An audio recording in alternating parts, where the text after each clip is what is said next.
80% of women who didn't have kids was not by but was by circumstance. So they wanted to, but involuntarily childless. Yeah. Right. They waited too long, or they weren't able to find like the right partner, which is a pretty significant number if you think about it. Only 10% are childless by choice.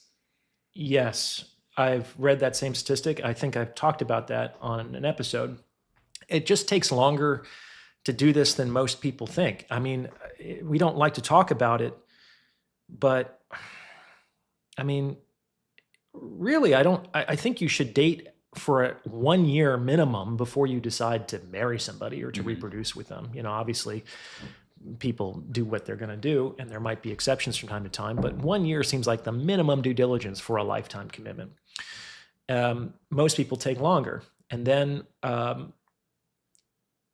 so let's say you're single. It takes maybe 6 to 12 months to find somebody that is a plausible candidate that you connect with. Then it takes another year or so to date.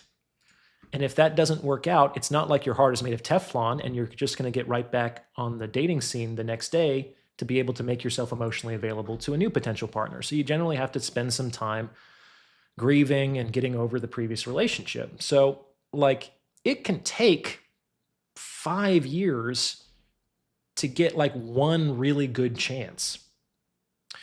Okay. And in general, let's just, for nice round numbers, say that women's reproductive window is between 20 and 40. Well, that's 20 years. 20 years divided by 5 is 4. So maybe women get 4 good chances at having a family. And imagine that they don't want to have their family in their 20s. In their 20s, they might want to get a master's degree or focus on their career or travel the world or date around and have lots of different fun experiences. Like, I don't want to blame women for wanting those things, the diversity of experience. It seems like so much of life in the world is at our fingertips these days through social media. And why not me, right? I want to feel all the feels and ride all the rides too, right? But that means that if you really only turn your attention to it in your 30s, maybe you only get 2 good chances. You know, that's not a lot. Men, for better or for worse, have a longer timeline to figure it out, which is good because we tend to mature more slowly, right? But we also don't have infinite chances. We might have twice as many if we're lucky. So this idea that we have all the time in the world, especially women who are interested potentially in having children, is incorrect. So what you mentioned competitiveness throughout. And one thing that I'm curious about is you said that everyone is unique, but also replaceable. Of course.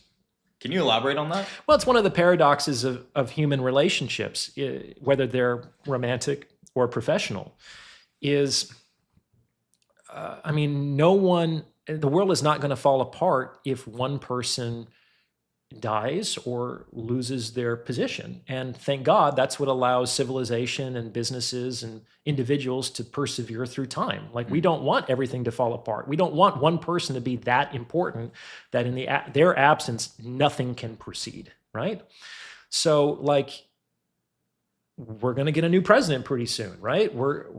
Every company will have a new CEO eventually. Nobody is so important that everything falls apart without them. Yeah, like if I die today, like someone's going to replace me. No one's going to be Gen. Yeah. That's the unique part. Like you're going to bring whatever unique flavor you bring to this channel that has never been seen before and will never be seen again. Even with AI will never be able to fully replicate you.